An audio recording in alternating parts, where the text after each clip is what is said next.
Episode തുടങ്ങുന്ന തന്നെ ഒരു ഫ്ലാഷ് ബാക്ക് സീൻ കാണിച്ചുകൊണ്ടാണ്. അവിടെ നമ്മുടെ മാസ്റ്റർ ലീ ആണെങ്കിൽ ഒരു ധ്യാനത്തിലിരിക്കുമായിരുന്നു. പെട്ടെന്ന് തന്നെ നമ്മുടെ ഗുരുജി വന്നിട്ട് മാസ്റ്റർ ലീനെ എഴുന്നേൽപ്പിക്കാൻ നോക്കും. അതായത് സമയമായി 100 ദിവസമായിട്ട് നിങ്ങൾ ഇങ്ങനെ തന്നെ ഇരിക്കുകയല്ലേ എന്നൊക്കെ പറഞ്ഞിട്ട്. എന്നാൽ നമ്മുടെ മാസ്റ്റർ ലീക്ക് അനക്കമൊന്നും ഉണ്ടായിരുന്നില്ല.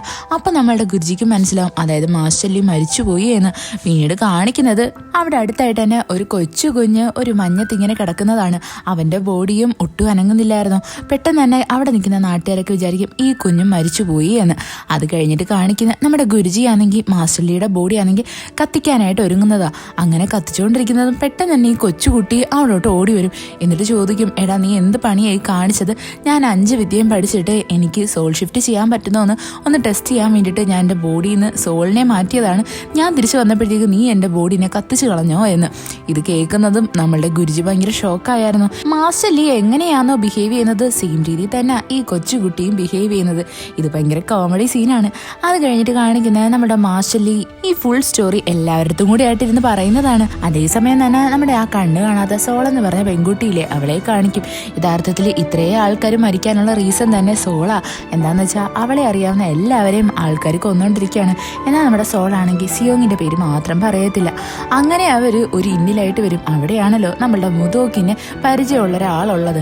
അയാളെ കാണാൻ വേണ്ടിയിട്ട് നമ്മുടെ മുതോക്ക് അവിടെ എത്തിയിട്ടുണ്ടായിരുന്നു.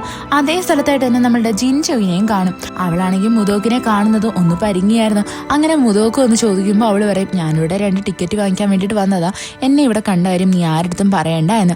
അങ്ങനെ മുതോക്കാണെങ്കിൽ അവൾക്ക് പരിചയമുള്ള ആളിനെ കാണാൻ വേണ്ടി മുകളിലോട്ട് പോകുന്നതും അതേ സമയത്ത് തന്നെയാണ് നമ്മളുടെ പാർക്കിന്റെ അസിസ്റ്റന്റ് അവിടേക്ക് വരുന്നത്. ഇവരാണെങ്കിൽ നമ്മളുടെ മുതോക്ക് അവിടെ നാട്ടുകാരന്റെ ഡെഡ് ബോഡിയുടെ അടുത്തിരിക്കുന്ന കാണുന്നതും അവളെ ഭയങ്കരമായിട്ട് സംശയിക്കും. എന്നിട്ട് ചോദിക്കും, നീയാണോ ഇയാളെ കൊന്നത് എന്ന്. എന്നാൽ ഇയാളുടെ ബ്ലഡ് പരിശോധിക്കുന്നത് മനസ്സിലാവും ഇയാൾ കുറേ നേരം മുന്നെയാണ് മരിച്ചത് എന്ന്.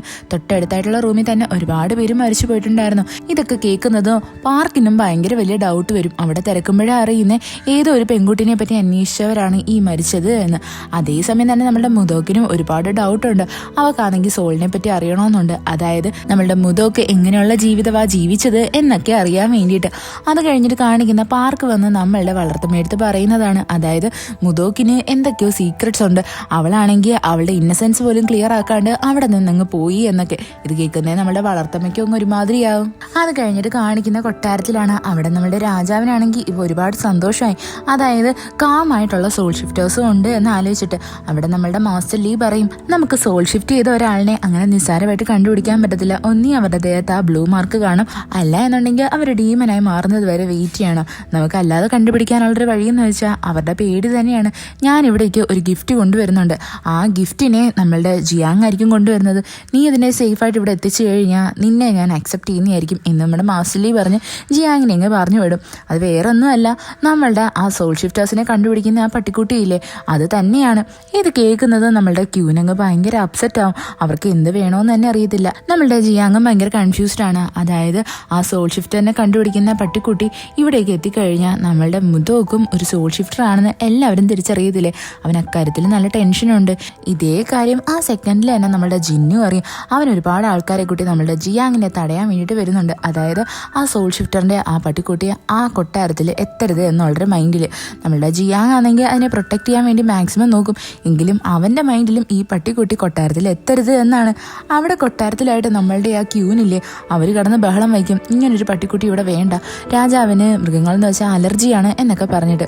നമ്മളെ ക്രൗൺ പ്രിൻസ് അവരെ പറഞ്ഞ് മനസ്സിലാക്കാൻ നോക്കും. എന്നാൽ അവരതൊന്നും കേൾക്കാൻ റെഡിയാവത്തില്ല. അവിടെ ഭയങ്കര വലിയൊരു ഫൈറ്റ് തന്നെ നടക്കും. നമ്മുടെ മാസ്റ്റർ ലീയും ജിയാങ്ങിനെ സഹായിക്കാൻ വേണ്ടിയിട്ട് ആ ജിന്നിന് നേരെ ഒരു മാന്ത്രിക വിദ്യ പ്രയോഗിക്കും. എന്നാൽ ഇതൊക്കെ കാണുന്നതും ക്യൂൻ പറയും ഇത് നമ്മളുടെ അഭിമാന പ്രശ്നമാണ് എന്ന്. അവസാനം നമ്മുടെ മാസ്റ്റർ ലീ അങ്ങ് കൂളാവും. നമ്മുടെ മാസ്റ്റർ ലീ ഇവിടെ പറയുന്നുണ്ട്, അതായത് ഐ സ്റ്റോൺ കിട്ടിയിട്ട് ഒരുപാട് പേരെ ഇങ്ങനെ ഡീമനാക്കാൻ വേണ്ടിയിട്ട് ബ്ലാക്ക് സ്റ്റോൺ ഉണ്ടാക്കി കഴിഞ്ഞാൽ നമ്മളുടെ ഈ ലോകത്തിന് ഒരിതും കാണത്തില്ല, എല്ലാവരും ഇങ്ങനെ നശിച്ചുകൊണ്ടേയിരിക്കും.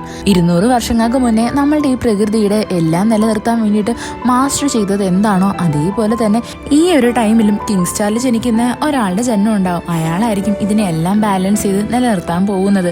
ഇതൊക്കെ കേൾക്കുന്നതും എല്ലാവരും ഭയങ്കര ഷോക്കായിട്ട് നോക്കി നിൽക്കും. യഥാർത്ഥത്തിൽ നമ്മളുടെ മാസ്റ്റർ ലീ ആണെങ്കിൽ ഇവിടെ ആരാണ് സോൾ ഷിഫ്റ്റർ എന്ന് കണ്ടുപിടിക്കാൻ വേണ്ടിയിട്ടാണ് ഫിയർ തന്നെ ക്രിയേറ്റ് ചെയ്തത്. അത് നമ്മളുടെ മാസ്റ്റർ ലീ അച്ചീവ് ചെയ്യുകയും ചെയ്തു. അതുകൊണ്ട് തന്നെ അയാളിപ്പോൾ ഭയങ്കര കൂളായിട്ട് അവിടെ നിന്നങ്ങ് പോവും. അവിടെയായിട്ട് നമ്മളുടെ മുതോക്കിനെ കാണും. അവളാണെങ്കിൽ ഇപ്പോൾ ഒളിവിലാണ്. അവളെ പറ്റി അന്വേഷിക്കാൻ വേണ്ടിയിട്ട് നമ്മളുടെ പാർക്ക് കുറെ ആൾക്കാരെ ഏർപ്പാടാക്കിയിട്ടുണ്ട്. അങ്ങനെ നമ്മളുടെ മുതമൊക്കെ ഒളിച്ചും പാത്തും ആ വളർത്തമ്മേനെ കാണാൻ വേണ്ടിയിട്ട് വരും. വളർത്തമ്മ ഇവളെ കാണുന്നത് ഭയങ്കര ഷോക്കാവും. അവർ പറയും, ഞാൻ നിനക്ക് കുറച്ച് പണം തരാം, നീ എവിടെയെങ്കിലും പോയി രക്ഷപ്പെടുക എന്ന്. എന്നാൽ നമ്മളുടെ മുതോക്കിന് ആരാണ് യഥാർത്ഥത്തിൽ കൊന്നത് എന്ന് കണ്ടുപിടിക്കണമായിരുന്നു. അവൾ അതിന് വേണ്ടിയിട്ട് തീരുമാനിക്കും. അതേസമയം തന്നെ നമ്മുടെ മാസ്റ്റർ ലീയും ജിയാങ്ങും സിയോങ്ങും എല്ലാവരോടും ചേർന്നിട്ട് ഒരു മീറ്റിംഗ് നടത്തും. അവിടെയായിട്ട് നമ്മളുടെ ആ ക്രൗൺ പ്രിൻസും ഉണ്ടായിരുന്നു. അവനിവിടെ പറയും, നക്സു എന്ന് പറയുന്ന ഒരു സോൾ ഷിഫ്റ്റർ ഉണ്ടായിരുന്നു, അവളെ മാത്രമാണ് എനിക്ക് അറിയാവുന്നത്, എന്നാൽ അവളിപ്പോൾ എവിടെയാണെന്ന് കൂടി അറിയത്തില്ല. അവിടെ നമ്മുടെ മാസ്റ്റർ ലീ പറയും, അവളൊരു പക്ഷേ വീക്കായിട്ടുള്ളൊരു ബോഡിയിലോട്ടാണ് ട്രാൻസ്ഫർ ആയിരിക്കുന്നതെങ്കിലോ അവളല്ലെങ്കിലും അവളെക്കാട്ടിയും പവറുള്ള ആൾക്കാരുമായിട്ട് എപ്പോഴും ഫൈറ്റ് ചെയ്യാറുള്ളൂ. സോ അവളെ അങ്ങ് വെറുതെ വിട്ടേക്കാം. ഇവിടെയായിട്ട് നമ്മളുടെ സിയോങ്ങിനും അതേപോലെ തന്നെ ജിയാങ്ങിനും ഒക്കെ കുറേ ഡൗട്ട്സ് ഉണ്ടായിരുന്നു. സിയോങ്ങിനൊരു കാര്യം മനസ്സിലാവും, അതായത് മുതോക്ക് എന്തിനാണ് അന്നത്തെ ദിവസം ഒളിച്ചത് എന്ന്. അതേസമയം തന്നെ നമ്മുടെ മുതോക്കിന്റെ വീട്ടിലായിട്ട് ആ സോളും അതേപോലെ തന്നെ നമ്മുടെ ജിന്നിന്റെ ഒരു അസിസ്റ്റന്റും കൂടി ഇങ്ങനെ വരും. എന്തിനാന്ന് വെച്ചാൽ നമ്മളുടെ മുതോക്കിനെ കാണാൻ വേണ്ടിയിട്ട്. യഥാർത്ഥത്തിൽ സോളിന് മുതോക്കിനെ ഭയങ്കര ഇഷ്ടമാണ്. അവള് മുതോക്കിനെ കാണാനിരിക്കുന്ന തന്നെ അവളുടെ ഒരു സ്കാർഫ് നമ്മളുടെ ഈ സോളിന്റെ കയ്യിലുണ്ട്. അത് മുതോക്കിന് തിരിച്ചു കൊടുക്കാൻ വേണ്ടിയിട്ടാ. അവളിപ്പോൾ വന്നിട്ട് നമ്മളുടെ മുതോക്കിന് കണ്ണ് കാണുമോ എന്ന് ടെസ്റ്റ് ചെയ്യും. ഇവിടെ നമ്മളുടെ മുതോക്കിനാണെങ്കിൽ സോളിനെ തിരിച്ചറിയത്ത് കൂടിയില്ല. അതുകൊണ്ട് തന്നെ സോൾ അവിടെ പറയും, എന്നെ അവൾക്ക് തിരിച്ചറിയാൻ പറ്റുന്നില്ല, അതുകൊണ്ട് ഇവളെ കൊല്ലേണ്ട ആവശ്യമില്ല എന്ന് പറഞ്ഞിട്ട് അവിടെ നിന്നങ്ങ് പോവും. അത് കഴിഞ്ഞിട്ട് കാണിക്കുന്ന നമ്മളുടെ ജിയാങ് ഇങ്ങനെ നടന്നു പോകാൻ നേരത്ത് അവിടെയായിട്ട് ഗുരുജിയുടെ ആ ചെറുമോള് വന്ന് ഇവന്റെ മുറിവ് ചികിത്സിക്കുക എന്ന് പറയുന്നതാ. എന്നാൽ നമ്മളുടെ ജിയാങ് ഒരു കാര്യം ശ്രദ്ധിക്കും, അവളുടെ തലയിലായിട്ട് അവന്റെ അമ്മയുടെ കയ്യിലുണ്ടായിരുന്ന സെയിം ക്ലിപ്പ് ഇരിക്കുന്നത്. അവനത് എത്തി നോക്കുന്നതും ദൂരെ നിന്നിട്ട് നമ്മളുടെ പാക്ജിനും സിയോങ്ങും ഒക്കെ ഇത് നോക്കി നിൽക്കുമായിരുന്നു. അപ്പോൾ അവൻ പറയും, എനിക്ക് തോന്നുന്നത് ഇവരുടനെ തന്നെ കല്യാണം കഴിക്കുമെന്ന. അല്ല സിയോങ്ങെ, നീ ആരെയാണ് നിന്റെ വീട്ടിൽ പോകുമ്പോൾ കൂടെ കൊണ്ടുപോകാന്ന് പറഞ്ഞത്? ഞാനാണോ എന്നും പറഞ്ഞിട്ട് അവൻ ഭയങ്കര കാര്യമായിട്ട് വയ്ക്കുന്നത്. നമ്മളുടെ സിയോങ് ആണെങ്കിൽ പെട്ടെന്ന് തന്നെ അവന്റെ കൈ അങ്ങ് തട്ടിമാറ്റും. അതേസമയം തന്നെ നമ്മളുടെ മാസ്റ്റർ ലീ ആണെങ്കിൽ ക്രൗൺ പ്രിൻസിന്റെ അടുത്ത് ഒരു കാര്യം ചോദിക്കും, അതായത് നമ്മളുടെ നക്സുവിന്റെ ആ ഒരു സോഡ്. അത് കഴിഞ്ഞിട്ട് കാണിക്കുന്നത് നമ്മളുടെ മുതോക്കാണെങ്കിൽ ജിൻജോയിനെ കാണാൻ വേണ്ടിയിട്ട് വരുന്നതാ. എന്നിട്ട് ചോദിക്കും, നീ എനിക്കൊരു ഹെൽപ്പ് ചെയ്യണം, നീ ആണെങ്കിൽ ഞാനുണ്ടായിരുന്ന ഇന്നില്ലായിരുന്നോ, അവിടെ നീ എന്താണോ കണ്ടത് അത് നീ എല്ലാവരുടെ അടുത്തും ഒന്ന് തുറന്നു പറയണം. ഇത് കേൾക്കുന്ന ജിൻജോയ് പറ്റത്തില്ല എന്ന് പറയും. എന്നാൽ നമ്മളുടെ മുതോക്ക് അവളെ ഭീഷണിപ്പെടുത്തും, അതായത് നീ ടിക്കറ്റ് വാങ്ങിക്കാൻ വന്ന കാര്യം നിന്റെ അമ്മയടുത്ത് ഞാൻ പറഞ്ഞു കൊടുക്കുമെന്ന്.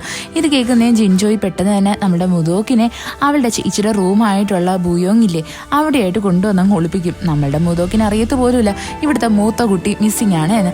എന്നാൽ അവിടുത്തെ സാധനങ്ങളൊക്കെ തൊടുന്നത് നമ്മളുടെ മുതോക്കിന് എന്തോ ഒരു ഫീലിംഗ് വരും. അതേസമയം തന്നെ അവിടെയായിട്ട് നമ്മളുടെ ഈ ജിൻജോയിയുടെ അമ്മയില്ലേ അവർ കയറി വരും. അവരാണെങ്കിൽ നമ്മളുടെ മുതോക്ക് ഈ റൂമിൽ നിൽക്കുന്ന കാണുന്നേ വന്ന് ഒറ്റൊരു അടിയങ്ങ് വെച്ചു കൊടുക്കും. അവർക്ക് അവരുടെ മോളെ ഭയങ്കര ഇഷ്ടമാണ്, അതുകൊണ്ട് തന്നെ ആരും കയറുന്നത് ഇഷ്ടമല്ല. അത് കഴിഞ്ഞ് കാണിക്കുന്നേ നമ്മളുടെ ആ സോളില്ലേ അവൾക്കാണെങ്കിൽ ജിൻ ഫാമിലിയിലുള്ള എല്ലാവരുടെയും പേരും കാര്യങ്ങളൊക്കെ പറഞ്ഞു കൊടുക്കുന്നതാണ്. ഇവിടെ നമ്മളുടെ സോളിന് മനസ്സിലാവാത്തത് സ്വന്തം അച്ഛൻ എന്തിനാണ് സ്വന്തം മോളെ ഇങ്ങനെ ഒരു ഫേക്കായിട്ട് അക്സെപ്റ്റ് ചെയ്യുന്നത് എന്ന. അപ്പം അയാൾ പറയും, ആ ബുയോങ് എൻ്റെ സ്വന്തം മോളൊന്നും അല്ല, അതുകൊണ്ട് തന്നെ എനിക്ക് അവളെ ഇഷ്ടമല്ല എന്ന്. അതേസമയം തന്നെ നമ്മളുടെ ജിന്നാണെങ്കിൽ ഒരു വേമിനെ എടുത്തിട്ട് നമ്മളുടെ സോളിന്റെ ദേഹത്തായിട്ട് കയറ്റും. എന്തിനാന്ന് വെച്ചാൽ ജിൻ ഫാമിലിയിലെ ബ്ലഡ് അവളുടെ ശരീരത്തിലൂടെ ഓടാൻ വേണ്ടിയിട്ട്. അവിടെ ഒരു ഗുഹ കണക്കത്തെ സംഭവമുണ്ട്, അത് ഓപ്പൺ ചെയ്യണമെന്നുണ്ടെങ്കിൽ നിന്റെ ദേഹത്ത് അവരുടെ ബ്ലഡ് ഉണ്ടെങ്കിലേ പറ്റത്തുള്ളൂ. അതിനാ ഇങ്ങനെ ചെയ്യുന്നത്. സോളിന് നല്ല പെയിൻ ഉണ്ടായിരുന്നു. ജിൻ അവിടെ പറയും, ഞാൻ എൻ്റെ പവേഴ്സ് നിനക്ക് തന്നില്ല എന്നുണ്ടെങ്കിൽ നിന്നെ ഈ വരെ തിന്നുകൊണ്ടേ ഇരിക്കുമെന്ന്. അത് കഴിഞ്ഞ് കാണിക്കുന്ന നമ്മുടെ മുതോക്കിന് നമ്മുടെ വളർത്തമ്മയാണെങ്കിൽ അവിടുത്തെ സ്റ്റോറിയൊക്കെ പറഞ്ഞു കൊടുക്കുന്ന, അതായത് ആ ബൂയോങ് എന്ന് പറഞ്ഞ പെൺകുട്ടിയുടെ അവള് മിസ്സിങ് ആയതും എല്ലാം പറഞ്ഞു കൊടുക്കും. ഇതൊക്കെ കേൾക്കുന്നത് നമ്മളുടെ മുതോക്ക് വിചാരിക്കും, ഇനി ഒരു പക്ഷേ ഇവരുടെ മോള് തന്നെ ആയിരിക്കോ ഈ ശരീരത്തിലുള്ള പെൺകുട്ടി, അവളും പണ്ട് ബ്ലൈൻഡ് ആയിരുന്നില്ലേ, അതുകൊണ്ടായിരിക്കും എനിക്ക് ഇത്രയും സെൻസേഷൻ ഒക്കെ വരുന്നത് എന്നൊക്കെ ആലോചിക്കും. ആ ടൈമിൽ തന്നെ അവിടെയായിട്ട് നമ്മുടെ പാർക്കിന്റെ ആൾക്കാർ വന്ന് മുതോക്കിനെ കണ്ടുപിടിക്കും. അതേപോലെ തന്നെ നമ്മളുടെ ജിയാങ്ങിനെ സീക്രട്ട് റൂമിലോട്ട് ഇൻവൈറ്റ് ചെയ്യുകയും ചെയ്യും. ഇതൊക്കെ കേൾക്കുന്നതും നമ്മളുടെ ആ വളർത്തമ്മയ്ക്ക് അങ്ങ് ഒരുമാതിരിയാവും. നമ്മളുടെ സിയോങ് ആണെങ്കിൽ അവിടെ കിടക്കുന്ന ആ ഡെഡ് ബോഡീസ് ഇല്ലേ അതിനെല്ലാം വന്ന് ചെക്ക് ചെയ്ത് നോക്കും. അവരുടെ ദേഹത്തുള്ള ടാറ്റു ഒക്കെ കാണുന്നത് അവൻ ഓർമ്മ വരും, പണ്ട് അവൻ ഇവരുടെ കൂടെ ഒക്കെ ഫൈറ്റ് ചെയ്തത്. ഇവിടെയായിട്ട് നമ്മളുടെ പാക്ജിൻ ഇല്ലേ ജിൻജോ എടുത്ത് വന്നിട്ട് പറയും, നീ ആണെങ്കിൽ മുതോക്കിനെ ഹെൽപ്പ് ചെയ്യാൻ വേണ്ടിയിട്ട് വന്ന് മൊഴി കൊടുക്കണോ എന്ന്. അങ്ങനെ നമ്മളുടെ ജിൻജോയി വന്ന് പാർക്കിന്റെ അടുത്ത് പറയും, അതായത് നിങ്ങൾ എപ്പോഴാണോ വന്നത് അതിന് തൊട്ടു മുന്നെയാണ് മുതോക്ക് അവിടേക്ക് വന്നത്, ഞാൻ അവളെ കണ്ടായിരുന്നു എന്ന്. ഇത് കേൾക്കുന്നത് നമ്മളുടെ പാർക്കിനെല്ലാം ക്ലിയർ ആവും. എങ്കിലും ഈ ആൾക്കാരെല്ലാം അന്വേഷിച്ചുകൊണ്ടിരിക്കുന്ന പെൺകുട്ടി ആരാന്നറിയത്തില്ല, അത് യഥാർത്ഥത്തിൽ നമ്മളുടെ സോള് തന്നെ അല്ലേ. അവിടെയായിട്ട് നമ്മളുടെ പാർക്ക് പറയും, എന്തൊക്കെയായിരുന്നാലും നിങ്ങളെ രണ്ടുപേരും ഞാനിവിടെ തടവിലാക്കിയത് വേറൊരു കാര്യത്തിനെന്നും പറഞ്ഞിട്ട് നമ്മളുടെ മുതോക്കിന്റെ അടുത്തും അതേപോലെ തന്നെ ജിയാങ്ങിന്റെ അടുത്തും ഇൻഡിവിജ്വലി ചെന്ന് സംസാരിക്കും. അതായത് നിങ്ങൾ രണ്ടുപേരും എന്ത് കാര്യമാണ് എൻ്റെ അടുത്ത് നിന്ന് ഒളിപ്പിക്കുന്നത് എന്ന്. സത്യത്തിൽ ഇവർ രണ്ടുപേരും ഇത് ഓൾറെഡി പ്ലാൻഡ് ആയിരുന്നു. ഇവരാണെങ്കിൽ ചെറിയൊരു സമയം കിട്ടിയതും ഈ ഒരു കാര്യം പ്ലാൻ ചെയ്ത് ഇതിനുള്ള ആൻസറും കണ്ടുപിടിച്ച് വെച്ചിട്ടുണ്ടായിരുന്നു. പെട്ടെന്ന് തന്നെ നമ്മളുടെ പാർക്കാണെങ്കിൽ ഇവരെ രണ്ടുപേരും റിലീസാക്കുകയും ചെയ്യും. രണ്ടുപേരും വേഗം തന്നെ വന്ന് മീറ്റ് വെയിറ്റ് ചെയ്യും. യഥാർത്ഥത്തിൽ ഇവർ പറഞ്ഞത് ഒരേ ആൻസർ തന്നെ. എന്തുവാന്ന് വെച്ച് കഴിഞ്ഞാൽ ഇവർ രണ്ടുപേരും പരസ്പരം ഇഷ്ടത്തിലാണ്, രണ്ടുപേരും ഒരു ലവ് ടോക്കൺ തന്നെ അങ്ങോട്ടും ഇങ്ങോട്ടും കൈമാറിയിട്ടുണ്ടെന്ന് പറഞ്ഞ് ആ ഒരു സ്റ്റോണില്ലേ അതെടുത്തങ്ങ് കാണിച്ചു കൊടുക്കും. ഇത് കേൾക്കുന്നതും നമ്മുടെ പാർക്കിനും പിന്നെ ഒന്നും പറയാനില്ലായിരുന്നു. അയാളും ഭയങ്കര സർപ്രൈസ്ഡ് ആയിട്ട് ഇവരെ അങ്ങ് പറഞ്ഞു വിടും. അവർ രണ്ടുപേരും പരസ്പരം കണ്ടിട്ട് സംസാരിക്കാൻ തുടങ്ങും. അതായത് സ്വന്തമായിട്ട് കൺഫസ് ചെയ്യാൻ പറ്റിയില്ലെങ്കിലും പാർക്കിൻ്റെ അടുത്ത് കൺഫസ് ചെയ്തല്ലോ. അവിടെയായിട്ട് നമ്മളുടെ മുതോക്ക് പറയും, നിനക്ക് ജീവിതമാണോ പ്രണയമാണോ വേണ്ടേ എന്ന് ചോദിച്ചു കഴിഞ്ഞാൽ നീ എപ്പോഴും ജീവിതം മാത്രമേ ചൂസ് ചെയ്യാവൂ എന്ന്. എന്നാൽ നമ്മളുടെ ജിയാങ് പറയുന്നത്, എനിക്ക് എപ്പോഴും എൻ്റെ കൂടെ ഒരുമിച്ച് ജീവിക്കണോ എന്ന ആഗ്രഹം, അപ്പോൾ എപ്പോഴും ഞാൻ എന്നെ പ്രൊട്ടക്ട് ചെയ്യാൻ നോക്കൂ എന്ന്. ഇവിടെയായിട്ട് നമ്മളുടെ ജിയാങ് മുതോക്കിൻ്റെ അടുത്ത് പറയും, നിനക്കൊരു കാര്യം അറിയോ, മാസ്റ്റർ ലീക്ക് ആദ്യം തൊട്ടേ അറിയായിരുന്നു നീ ഒരു സോൾ ഷിഫ്റ്ററാ എന്ന്. അദ്ദേഹത്തിൻ്റെ കൂടെയുള്ള ആ പട്ടിയില്ലേ അതിൻ്റെ പവർ എന്ന് പറയുന്നത് സോൾ ഷിഫ്റ്റേഴ്സിനെ കണ്ടുപിടിക്കുന്നതാ. ഇത് കേൾക്കുന്നേ നമ്മുടെ മുതോക്ക് ഭയങ്കരമായിട്ടങ്ങ് ഷോക്കായിരുന്നു. അതേസമയം തന്നെ നമ്മുടെ മാസ്റ്റർ ലീയുടെ കയ്യിലിരിക്കുന്ന ആ പട്ടിക്കുട്ടി ആ ജിൻ ഫാമിലിയിലുള്ള പ്രോപ്പർട്ടി ഇല്ലേ, അതുകൊണ്ട് തന്നെ അവർ വന്നിട്ട് പറയും, ഇത് ഞങ്ങൾക്ക് അവകാശപ്പെട്ടതാണ്, അതുകൊണ്ട് തന്നെ ഈ പട്ടിക്കുട്ടീനെ ഞങ്ങൾക്ക് കിട്ടിയേ പറ്റത്തുള്ളൂ എന്ന്. അവിടെയായിട്ട് ഈ പട്ടിക്കുട്ടി നോക്കുമ്പോൾ എന്തുവാ, ജിൻ ചോയിനെ ഒരു ഡീമനായിട്ടാണ് കാണുന്നത്. അതാണെങ്കിൽ അവളെ അറ്റാക്ക് ചെയ്യാൻ വേണ്ടിയിട്ട് വരുന്നതും പെട്ടെന്ന് തന്നെ ആ ജിൻ ഫാമിലിയുടെ ആ ലേഡിയില്ലേ അവർ ആ പട്ടീനെ അങ്ങ് നശിപ്പിച്ചു കളയും. ഇവിടെ എന്ത് സംഭവം എന്ന് വെച്ച് കഴിഞ്ഞാൽ നമ്മുടെ ജിൻചോയുടെ ദേഹത്ത് നിന്ന് അവളുടെ അച്ഛനാണെങ്കിൽ ഒരു വേമിനെ എടുത്തില്ലേ, അതിൻ്റെ പേരിലാണ് അവളിപ്പോൾ ഡീമനായിട്ട് കാണുന്നത്. എന്നാൽ നമ്മുടെ ജിൻജോയ് വിചാരിച്ച് വെച്ചേക്കുന്നത് ഇഷ്ടപ്പെട്ട ആളിനെ കിട്ടാൻ വേണ്ടിയിട്ട് അവളൊരു ബ്ലാക്ക് മാജിക്ക് ട്രൈ ചെയ്തായിരുന്നു, അതിൻ്റെ പേരിലായിരിക്കും അത് അറ്റാക്ക് ചെയ്യാൻ വന്നതെന്ന് വെച്ച് നമ്മുടെ ജിൻജോയ് അവിടെ എല്ലാ കാര്യങ്ങളും അങ്ങ് ഏറ്റു പറയും. അതേസമയം തന്നെ ഇവളെ അടിക്കാൻ വേണ്ടിയിട്ട് അവളുടെ അമ്മ വരുന്നതും പെട്ടെന്ന് തന്നെ നമ്മുടെ പാക്ജിൻ കയറി ഇവളെ ഇങ്ങ് കെട്ടിപ്പിടിക്കും. അതായത് ഇവിടെ എല്ലാവർക്കും മനസ്സിലാവും ഇവർ രണ്ടുപേരും തമ്മിൽ ഭയങ്കര ഇഷ്ടത്തില്ല എന്ന്. അത് കഴിഞ്ഞിട്ട് കാണിക്കുന്നത് നമ്മളുടെ മുതോക്കിനെയാണ്. അവക്കാണെങ്കിൽ ഇപ്പം നല്ല സങ്കടമുണ്ട്. എന്താന്ന് വെച്ച് കഴിഞ്ഞാൽ ആ പട്ടിക്കുട്ടിയെന്ന് വെച്ചാൽ അവൾക്കും ഭയങ്കര ഇഷ്ടമായിരുന്നു. ഇത്രയും നാളും അതും അവളെ അറ്റാക്ക് ചെയ്യാണ്ട് അവളുടെ കൂടെ തന്നെ ഉണ്ടായിരുന്നില്ലേ. അവൾ അങ്ങനെ ആ പട്ടിക്കുട്ടിയുടെ കാര്യം അറിയുന്നതും അതിനെ വന്ന് തൊട്ടു നോക്കാൻ ഒരുങ്ങും. എന്നാൽ പെട്ടെന്ന് തന്നെ നമ്മുടെ സിയോങ് വന്നിട്ട് പറയും, നീ അതിനെ തൊടണ്ട, അതിപ്പോൾ മരിച്ചിട്ടില്ല എങ്കിലും അതിൻ്റെ ദേഹത്ത് ഇപ്പോഴും പവേഴ്സ് കാണും, അതുകൊണ്ട് തൊട്ട് കഴിഞ്ഞാൽ നിനക്ക് ആപത്താ എന്ന്. അതേസമയം തന്നെ നമ്മളുടെ പാക്ജിനെയും അതേപോലെ ജിൻചോയിനെയും കാണും. അവർ രണ്ടുപേരും ഇപ്പോൾ റിലേഷൻഷിപ്പിലാണ് എല്ലാവരും അറിഞ്ഞിട്ടുണ്ട്. ഇപ്പം അതിൻ്റെ മീറ്റിംഗ് നടക്കുക. നമ്മുടെ ജിൻചോയുടെ അമ്മ പറയും, ഒരിക്കലും ഇല്ല, ഞാനൊരിക്കലും പാക്ജിനെ എൻ്റെ മരുമോനായിട്ട് അക്സെപ്റ്റ് ചെയ്യത്തില്ല, ക്രൗൺ പ്രിൻസിനെ പോലും കല്യാണം കഴിക്കാൻ പറ്റുന്ന ഫാമിലിയിലുള്ളവരാണ് ഞങ്ങൾ എന്ന്. അവിടെയായിട്ട് ഇവർ രണ്ടുപേരും കൈയും കോർത്ത് പിടിച്ച് നിൽക്കും. അവസാനം രണ്ടെണ്ണം പെരുവഴിയിലും ആവും. അങ്ങനെ ഇവർ രണ്ടുപേരും വിഷമിച്ചിരിക്കുന്നതും അവിടെയായിട്ട് നമ്മളുടെ ആ വളർത്തമ്മയില്ലേ അവർ വരും. ഇവരെ കാണുന്നതും രണ്ടെണ്ണത്തിനും ഭയങ്കര സന്തോഷമാവും. അത് കഴിഞ്ഞ് കാണിക്കുന്ന നമ്മുടെ ക്യൂനാണെങ്കിൽ രാജാവിൻ്റെ അടുത്ത് പറയുന്നതാ, കിങ് സ്റ്റാറിനെ പറ്റി അവർ സംസാരിച്ചതിൻ്റെ മീനിങ് എന്തുവാ, ഉറപ്പായിട്ടും നിങ്ങളെ ഈ കിങ്ഡത്തിൽ നിന്ന് പുറത്താക്കാൻ വേണ്ടിയിട്ടാ എന്ന്. ഇത് കേട്ടിട്ട് രാജാവിനും അങ്ങ് ഒരുമാതിരിയാവും. എന്നാൽ നമ്മുടെ ക്രൗൺ പ്രിൻസ് മാത്രം ഇവർ പറയുന്നതിനകത്ത് വീഴത്തില്ല. അവിടെയായിട്ട് നമ്മളുടെ ജിന്നും ഇത് അക്സെപ്റ്റ് ചെയ്ത് കൊടുക്കും. ഇവിടെ നമ്മളുടെ പാർക്കാണെങ്കിൽ പറയും, ഉറപ്പായിട്ടും ജിന്നാണെങ്കിൽ ഈ കിങ് സ്റ്റാറിൻ്റെ കാര്യം വെച്ചിട്ട് രാജാവിനെയും എല്ലാവരെയും നമുക്കെതിരെ തിരിക്കാനായിട്ടുള്ള എല്ലാ ചാൻസസും ഉണ്ട് എന്ന്. ഇതിനുള്ളൊരു പോംവഴി എന്ന് പറയുന്നത് ജിയാങ്ങിൻ്റെ അച്ഛൻ തിരിച്ചു വരണം. അത് കഴിഞ്ഞ് കാണിക്കുന്നത് നമ്മളുടെ ജിയാങ്ങിനാണെങ്കിൽ നക്സുവിൻ്റെ വാളില്ലേ അത് നമ്മളുടെ ഗുരുജി കൊണ്ടുവന്ന് കൊടുക്കുന്നതാണ്. അയാൾ പറയുന്നത് തന്നെ നമ്മുടെ മാസ്റ്റർലി പറഞ്ഞത് നിനക്ക് മാത്രമേ ഇത് ഹാൻഡിൽ ചെയ്യാൻ പറ്റത്തുള്ളൂ എന്നാ, അല്ല നിനക്കിത് ഹാൻഡിൽ ചെയ്യാൻ പറ്റിയില്ല എന്നുണ്ടെങ്കിൽ ഇത് നിന്റെ മരണത്തിന് തന്നെ റീസൺ ആവൂ എന്നും പറയും. അത് കഴിഞ്ഞ് കാണിക്കുന്നത് നമ്മുടെ ജിയാങ് ആണെങ്കിൽ മുതോക്കിന് ഈ വാൾ കൊണ്ടുവന്ന് കൊടുക്കുന്നതാണ്. എന്നാൽ അവൾക്കാണെങ്കിൽ ഇപ്പോൾ സ്വന്തം വാൾ ഫീൽ ചെയ്യാൻ കൂടി പറ്റുന്നില്ല. അവിടെയായിട്ട് നമ്മുടെ മുതോക്ക് പറയും, എനിക്ക് എന്നാണ് എൻ്റെ ശക്തി തിരിച്ചു കിട്ടുന്നത് അന്ന് നമുക്ക് രണ്ടുപേർക്കും ഒരിക്കലും ഒന്നിക്കാൻ പറ്റത്തില്ല. ഞാൻ നിനക്ക് പ്രോമിസ് ചെയ്തതുപോലെ തന്നെ ഞാൻ നിന്റെ ലൈഫിൽ നിന്ന് എന്നേക്കുമായിട്ട് പോകും. എനിക്ക് ഒരുപാട് ശത്രുക്കളുണ്ട് കൊല്ലാൻ വേണ്ടിയിട്ട്. അവിടെ നമ്മളുടെ ജിയാങ് പറയും, നീ എനിക്കൊരു പ്രോമിസ് ചെയ്ത് തരണം, നിനക്ക് ആരെയാണോ ഫസ്റ്റിലേ കൊല്ലേണ്ടത് ആദ്യമേ അതിനൊക്കെ മുന്നേ ആയിട്ട് നീ എന്നെ കൊല്ലണം. നിനക്കതിന് പറ്റിയില്ല എന്നുണ്ടെങ്കിൽ ഞാൻ നീ ആഗ്രഹിക്കുന്ന ഒരു പ്രോമിസ് നിനക്ക് സാധിച്ചു തരാം എന്ന്. അത് കഴിഞ്ഞിട്ട് കാണിക്കുന്ന നമ്മുടെ പാർക്കാണെങ്കിൽ ആ വളർത്തുമ്പേടുത്ത് വന്നിട്ട് ചോദിക്കുന്നതാ, നിനക്കാണെങ്കിൽ ആരുടെത്താണ് ഇഷ്ടമെന്ന്. അയാളിപ്പോൾ ഇവിടെ ഇങ്ങനെ ഓരോന്ന് കുത്തി കുത്തി ചോദിക്കുന്നത് നമ്മുടെ മാസ്റ്റർ ലിയോട് അവർക്ക് എന്തെങ്കിലും ഫീലിംഗ് ഉണ്ടോ എന്ന് അറിയാൻ വേണ്ടിയിട്ടാണ്. ഇവിടെ നമ്മുടെ വളർത്തമ്മ പറയും, മനസ്സുകൊണ്ട് സ്നേഹിച്ചു കഴിഞ്ഞാൽ പിന്നെ പ്രായത്തിലും ലുക്കിലും ഒന്നും ഒരു കാര്യമില്ലല്ലോ എന്ന്. വളർത്തമ്മ ഇവിടെ ഉദ്ദേശിക്കുന്നത് നമ്മളുടെ പാർക്കിനെ പറ്റിയാണ്. എന്നാൽ അയാൾ വിചാരിക്കുന്ന മാസ്റ്റർ ലീനെയാണ്. അയാളിപ്പോൾ ഭയങ്കര ശോകമായിട്ട് ഇപ്പോൾ വന്ന് വൈനൊക്കെ കുടിക്കാൻ വേണ്ടിയിട്ടിരിക്കും. എന്നാൽ അവിടെ വൈൻ പോലും ഇല്ലായിരുന്നു. ഇവിടെ യഥാർത്ഥത്തിൽ ഈ മരണങ്ങൾക്കെല്ലാം പിന്നീട് നമ്മളുടെ ആ സോളല്ലേ അവളാണെങ്കിൽ ഇപ്പം നല്ല കൂളായിട്ട് പുറത്തേക്ക് ഇറങ്ങി നടക്കുക. അവളുടെ കയ്യിലായിട്ട് നമ്മളുടെ സിയോങ് കൊടുത്ത ആ പച്ചക്കുടയും ഉണ്ട്. അവളുടെ കൂടെ നടക്കുന്ന അസിസ്റ്റന്റ് പറയും അത് മാറ്റാൻ. എന്നാൽ നമ്മളുടെ സോൾ അതൊന്നും കേൾക്കാൻ റെഡി ആവത്തില്ല. അത് കഴിഞ്ഞ് കാണിക്കുന്ന നമ്മളുടെ സിയോങ് ഇതിനെപ്പറ്റി എല്ലാം അന്വേഷിച്ചിറങ്ങുന്നതാണ്. അവനാണ് ഇവിടെ നമ്മുടെ മുതോക്കിൻ്റെ ഇന്നസെൻസ് തെളിയിക്കാൻ വേണ്ടിയിട്ട് മാക്സിമം മുമ്പിട്ട് ഇറങ്ങുന്നത്. അതേപോലെ തന്നെ നമ്മളുടെ ആ ജിയാങ്ങിൻ്റെ വീട്ടിൽ കാണിക്കും. അവിടെയാണല്ലോ ഇപ്പോൾ നമ്മുടെ പാക്ജിനും അതേപോലെ തന്നെ ആ ജിൻചോയും ഉള്ളത്. അവൾക്കാണെങ്കിൽ ഭയങ്കര വാശിയാണ്. അവൾക്ക് ഇഷ്ടപ്പെട്ട ഫുഡൊന്നും കിട്ടാത്തതുകൊണ്ട് അവൾ അവിടെ നിന്ന് പരാതിയൊക്കെ പറയും. അതേപോലെ തന്നെ നമ്മളുടെ മുതോക്കിൻ്റെ അടുത്ത് അവളുടെ ചേച്ചീനെ പറ്റിയൊക്കെ പറയും. അവൾക്ക് ഭയങ്കര ഡിവൈൻ പവേഴ്സ് ഉണ്ട്. അതേപോലെ തന്നെ ജിൻ ഫാമിലിക്ക് എല്ലാവരും വെച്ച് കമ്പയർ ചെയ്യുന്നതിനെക്കാട്ടിയും നല്ല പവേഴ്സ് ഉള്ള കൂട്ടത്തില്ല എന്ന്. അവളുടെ ചേച്ചിയാളുടെ ബൂയോ അങ്ങനെ എന്തെങ്കിലും ഒന്നിൽ തൊട്ടാൽ പെട്ടെന്ന് തന്നെ അത് സെൻസ് ചെയ്തെടുക്കാനുള്ള കഴിവും ഒക്കെ ഉണ്ട്. അതുകൊണ്ട് തന്നെ അമ്മയ്ക്ക് അവളുടെ ചേച്ചീനെയാണ് ഭയങ്കര ഇഷ്ടം എന്നുമല്ല ഇവള് പറയുന്നുണ്ട്. അതേസമയം തന്നെ അവിടെയായിട്ട് നമ്മുടെ ജിയാങ്, സിയോങ്, പാക് ജിൻ എല്ലാവരും വരും. അവരെല്ലാം അവരുടെ കുട്ടിക്കാലമൊക്കെ പറഞ്ഞ് സംസാരിക്കാൻ തുടങ്ങും. അതിനുശേഷം കാണിക്കുന്നത് നമ്മളുടെ ആ ക്യൂനിനെയാണ്. അന്നത്തെ ഒരു സംഭവത്തിന് ശേഷം ആരും തന്നെ രാജാവിനെ കണ്ടിട്ടില്ല. ഇതൊക്കെ ആലോചിച്ചിട്ട് നമ്മുടെ ക്രൗൺ പ്രിൻസിനും ഒരുപാട് ഡൗട്ടും കാര്യങ്ങളൊക്കെ ഉണ്ട്. അതേപോലെ തന്നെ നമ്മളുടെ ജിയാങ്ങും മുതോക്കൊക്കെ അന്ന് ആ അസിസ്റ്റന്റ് പറയുന്നത് കേട്ടായിരുന്നു. അതായത് നമ്മളുടെ ഈ ക്യൂൻ എന്ന് പറയുന്നത് യഥാർത്ഥ ക്യൂനല്ല, അവരൊരു വിച്ചാണ് എന്ന്. ഇതൊക്കെ നമ്മളുടെ ജിയാങ്ങും മുതോക്കൊക്കെ ഇരുന്ന് ആലോചിക്കും. അതേസമയം തന്നെ നമ്മളിപ്പോൾ ആർക്കും ഗുരുജിയൊക്കെ ചേർന്നിട്ട് മറ്റേ ആ യൂനില്ലേ ഗുരുജിയുടെ ചെറുമോള്, അവളെ കൊണ്ട് ക്യൂനിന്റെ ബോഡി സെർച്ച് ചെയ്യിപ്പിക്കും. എന്നാൽ അവരുടെ ദേഹത്ത് ബ്ലൂ മാർക്കൊന്നും ഉണ്ടായിരുന്നില്ല. അതേപോലെ തന്നെ ഗുരുജി പറയും ഈ ക്യൂനിന്റെ ഫാമിലിയിൽപ്പെട്ട എല്ലാവർക്കും ഒരു ലാമ്പുണ്ട്, അതിപ്പോഴും അണയാതെ കത്തിക്കൊണ്ട് നിൽക്കുവാണ്. അതിൻ്റെ അർത്ഥം അവർക്ക് ഇപ്പോഴും ജീവനുണ്ട് എന്ന.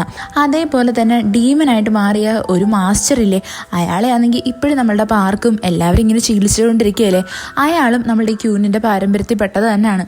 അയാളുടെ ആ ഒരു ലാമ്പും ഇപ്പോഴും കത്തിക്കൊണ്ടിരിക്കുക. അയാളുടെ ശരീരത്തും ഇപ്പം ജീവനുണ്ടല്ലോ. അതേപോലെ നമ്മളുടെ ഈ ക്യൂനാണെങ്കിൽ ഇപ്പോൾ പ്ലാൻ ചെയ്തേക്കുന്നതന്നെ അവർ സോൾ ഷിഫ്റ്റ് ചെയ്ത് നമ്മളുടെ ആ സോളിലെ കണ്ണ് കാണാത്തവള് അവളുടെ ദേഹത്തോട്ടാവാ എന്നാണ്. എന്നിട്ട് അവളെ കൊണ്ട് നമ്മളുടെ ക്രൗൺ പ്രിൻസിനെ കല്യാണം കഴിപ്പിക്കാം. അപ്പോൾ ഈ ക്യൂനിന് വീണ്ടും ക്യൂനായിട്ട് തന്നെ വന്നൂടെ, അതാണ് അവരുടെ പ്ലാൻ. യഥാർത്ഥത്തിലുള്ള ക്യൂനാണെങ്കിൽ ഇപ്പോൾ ഒരു വിച്ചിന്റെ ദേഹത്തായിട്ടാണ് ട്രാപ്പായിട്ട് കിടക്കുന്നത്. അവിടെയായിട്ട് ഫുഡ് കൊടുക്കാൻ ആൾക്കാരൊക്കെ വരുന്നുണ്ട്. ഇവിടെയായിട്ട് ഈ ക്യൂനിനെ തപ്പി നമ്മളുടെ ജിയാങ് എത്തും. അതേപോലെ തന്നെ ക്രൗൺ പ്രിൻസും വന്നിട്ടുണ്ടായിരുന്നു. അവനാണെങ്കിൽ ഈ ക്യൂനിനെ പറ്റിയിട്ടുള്ള സത്യങ്ങളൊക്കെ തിരിച്ചറിയാൻ വേണ്ടിയിട്ടാണ് അവിടെ എത്തിയേക്കുന്നത്. നമ്മളുടെ ജിയാങ് വന്നിരിക്കുന്നത് അവന്റെ അച്ഛനെ പറ്റിയിട്ടുള്ള ഡീറ്റെയിൽസ് അറിയാൻ വേണ്ടിയിട്ടായിരുന്നു. യഥാർത്ഥത്തിൽ ഇവരെ രണ്ടുപേരെയും ഫോളോ ചെയ്തിട്ട് നമ്മളുടെ ജിയാങ്ങിന്റെ യഥാർത്ഥ അച്ഛനില്ലേ അയാളും ഫോളോ ചെയ്ത് വരുന്നുണ്ട്. അതേപോലെ തന്നെ നമ്മളുടെ ആ വളർത്തമ്മയാണെങ്കിൽ പാക് ജിന്നിൻ്റെ അടുത്തും അതേപോലെ ജിൻഷോയുടെ അടുത്തും വന്നിട്ട് പറയും നിങ്ങളെ രണ്ടുപേരെ നിങ്ങളുടെ വീട്ടുകാർ അക്സെപ്റ്റ് ചെയ്യാൻ റെഡിയാണ്, പക്ഷേ നിങ്ങൾ രണ്ടുപേരും എഗ്രിമെന്റിൽ സൈൻ ചെയ്യണം, ഇനി ഒരിക്കലും കാണത്തില്ല എന്ന്. എന്നാൽ നമ്മളുടെ പാക് ജിന്ന് അതിനൊട്ടും റെഡിയല്ല. അവൻ അവളെ ഭയങ്കര ഇഷ്ടമാണ്. നമ്മുടെ ജിൻഷോയ്ക്കും അതേപോലെ തന്നെ. എന്നാൽ ഇവരുടെ ഈ തീരുമാനം കാണുന്നത് നമ്മളുടെ വളർത്തമ്മയ്ക്ക് ഭയങ്കര സന്തോഷമാവും. എന്നാൽ നമ്മുടെ മുതോക്കിന് ഭയങ്കര ദേഷ്യമാണ് വരുന്നത്. എന്താണെന്ന് വെച്ചാൽ അവളല്ലേ ഇവരെ രണ്ടുപേരും ഇനി സഹിക്കേണ്ടത്. അവിടെയായിട്ട് നമ്മുടെ ജിൻഷോയാണെങ്കിൽ മുതോക്കിന്റെ കയ്യിലായിട്ട് ആ പാട് കാണും. ഇത് കാണുന്നതും അവൾ ഭയങ്കര സർപ്രൈസ് ആയിട്ട് നോക്കി നിൽക്കും. അതേപോലെ തന്നെ നമ്മളുടെ ആ കണ്ണ് കാണാത്ത സോളില്ലേ അവളുടെ കയ്യിലും ഇതേ പാട് തന്നെ ഉണ്ടായിരുന്നു. അവിടെയായിട്ട് നമ്മളുടെ ആ ജിൻ ഫാമിലിയിലുള്ള ആ അച്ഛനില്ലേ അയാൾ ശ്രദ്ധിക്കും നമ്മളുടെ സോളിന്റെ കയ്യിലായിട്ടൊരു സ്കാർഫ് ഇരിക്കുന്നത്. അതായത് യഥാർത്ഥത്തിലുള്ള നമ്മളുടെ ബൂയോങ് ഇല്ലേ ആ പെങ്കൊച്ച്, അവളുടെ സ്കാർഫിലുള്ള അതേ എംബ്രോയിഡറി തന്നെ ആയിരുന്നു അതിലുള്ളത്. ഇത് കാണുന്നത് നമ്മളുടെ സോളിനൊരു കാര്യം ഉറപ്പാവും. അതായത് ഇവരുടെ കാണാതെ പോയ മോളെന്ന് പറഞ്ഞാൽ അത് വേറെ ആരുമല്ല നമ്മളുടെ മുതോക്ക് തന്നെയാ എന്ന്. അതേസമയം തന്നെ ജിയാങ്ങിനെയും ക്രൗൺ പ്രിൻസിനെയും കാണിക്കും. ഇവരിപ്പോൾ വന്നിരിക്കുന്നത് തന്നെ ഒരു വിച്ചിനെ പറ്റി അന്വേഷിക്കാൻ വേണ്ടിയിട്ടാണ്. അവരെ പറ്റി തിരക്കുമ്പോഴാണ് അറിയുന്നത് അവരൊരുപാട് ബ്ലാക്ക് മാജിക് ഒക്കെ ചെയ്യുന്ന ഒരു ലേഡി ആയിരുന്നു. അവരെയാണെങ്കിൽ നമ്മളുടെ ഈ മേജസ് തന്നെയാണ് വന്ന് പിടിച്ചത്. അതേപോലെ അവർ തീയിൽ ചാടി സൂയിസൈഡ് ചെയ്തു എന്നൊക്കെയുള്ള പല റൂമേഴ്സും ഉണ്ട്. എന്നാൽ ആർക്കും കറക്റ്റായിട്ട് ഒന്നും തന്നെ അറിയത്തില്ല. അതേസമയം നമ്മളുടെ പാക് ജിന്നാണെങ്കിൽ പാർക്കിനെ കാണാൻ വേണ്ടിയിട്ട് വരും. എന്നിട്ട് അയാളുടെ അടുത്ത് എല്ലാം തുറന്നു പറയും. അതായത് അവൻ്റെ ലവ് എന്ന് പറഞ്ഞാൽ കുട്ടിക്കളിയൊന്നുമല്ല, അവന് കുറേ കാലമായിട്ടുള്ള ഒരു സീരിയസ് റിലേഷൻഷിപ്പ് ആണ് എന്ന്. അവിടെയായിട്ട് നമ്മുടെ പാർക്ക് പ്രത്യേകിച്ച് ഒന്നും പറയത്തില്ല. പകരം അവനൊരു സ്കെച്ച് കൊടുത്തിട്ട് പറയും നീ നോക്കണം ആ വീട്ടിലായിട്ട് ഈ ആൾ വരുന്നുണ്ടോ എന്ന്. അത് വേറെ ആരുമല്ല നമ്മളുടെ ജിയാങ്ങിൻ്റെ അച്ഛൻ്റെ ഫോട്ടോ തന്നെയായിരുന്നു. നമ്മളുടെ ജിയാങ്ങും അതേപോലെ ക്രൗൺ പ്രിൻസും വന്ന് അന്വേഷിക്കുമ്പോൾ അവർക്ക് വേറൊരു കാര്യം കൂടി മനസ്സിലാവും. അതായത് ഈ വിച്ചിനാണെങ്കിൽ ഒരു ബ്രദറുണ്ട്. അവനാണെങ്കിൽ പവർഫുൾ ആയിട്ടുള്ളൊരു മേജസിൻ്റെ ഫാമിലിയിലോട്ടാണ് കല്യാണം കഴിച്ച് പോയിരിക്കുന്നത് എന്ന്. അത് ആരാണെന്ന് ഇവർക്ക് ആർക്കും അറിയത്തില്ല ഇപ്പോഴും. പിന്നീട് കാണിക്കുന്ന നമ്മുടെ ജിന്നാണെങ്കിൽ അവൻ്റെ അടുത്ത പ്ലാനിൻ്റെ ഭാഗമായിട്ട് നമ്മുടെ ആ സോളില്ലേ അവളെ ആ ജിൻ ഫാമിലിയിലോട്ട് കൊണ്ടുവരുന്നതാണ്. ജിൻ ഫാമിലിയിലെ ലേഡി ആണെങ്കിൽ ആ പെണ്ണിനെ ഫുള്ള് പരിശോധിച്ച് നോക്കുമ്പോൾ അവളുടെ ദേഹത്ത് ഫുള്ള് നമ്മുടെ ബുയോങ്ങിൻ്റെ ദേഹത്തുള്ള അതേ പാടും മാർക്കും എല്ലാം ഉണ്ട്. ഇനി അടുത്ത് ചെക്ക് ചെയ്യേണ്ടത് അവൾക്ക് ആ ഗേറ്റ് ഓപ്പൺ ചെയ്യാൻ പറ്റുന്നോ എന്നാണ്. അതേസമയം തന്നെ ജിൻഷോയുടെ കൂടെ നമ്മളുടെ മുതൂക്കും അവിടെ എത്തിയിട്ടുണ്ട്. അവൾക്കാണെങ്കിൽ ആ ജിന്നിലുള്ള ആ എംബ്ലം കാണുന്നതും അവളുടെ കണ്ണ് വീണ്ടും ഇറിറ്റേറ്റ് ആവാൻ തുടങ്ങും. അവിടെ നമ്മളുടെ സോളാണെങ്കിൽ ആ ഗേറ്റിൻ്റെ മുമ്പിൽ കൈ വെക്കുന്നതും അതങ്ങ് ഓപ്പൺ ആവും. അതായത് ഇവിടെ കൺഫേം ആയിട്ടുണ്ട് ഇവള് തന്നെയാണ് ബുയോങ് എന്ന്. അതേപോലെ അതുപോലെ തന്നെ നമ്മുടെ ജിയാങ്ങിനെയും ക്രൗൺ പ്രിൻസിനെയും കാണിക്കും. രണ്ടുപേരും ഇപ്പോൾ രണ്ട് വഴിക്കാണ് അന്വേഷിക്കാൻ പോയേക്കുന്നത്. ബുയോങ്ങിനെ കിട്ടിയ സന്തോഷത്തിൽ അവളുടെ അമ്മ അവളെ കെട്ടിപ്പിടിക്കും. എന്നാൽ നമ്മളുടെ സോളാണെങ്കിൽ മുതോക്കിനിങ്ങനെ നോക്കി നിൽക്കുന്നുണ്ട്. അതേസമയം തന്നെ നമ്മളുടെ ജിയാങ്ങിനെ ആരോ ഫോളോ ചെയ്ത് വരുന്നത് കാണിക്കും. അത് വേറെ ആരുമല്ല, നമ്മളുടെ ജിയാങ്ങിന്റെ ഇത്രയും നാൾ അവൻ കണ്ടിട്ടില്ലാത്ത അവന്റെ സ്വന്തം അച്ഛൻ തന്നെയാണ്. ഈ ഒരു എപ്പിസോഡ് ഇവിടെ വെച്ച് അവസാനിക്കുന്നു. ഇഷ്ടപ്പെട്ട ഫ്രണ്ട്സിന് ഷെയർ ചെയ്യാൻ മറക്കല്ലേ. വീഡിയോ എങ്ങനെ ഉണ്ടായിരുന്നെന്ന് കമന്റ് ചെയ്ത് അറിയിക്കുക. It's signing off MDC.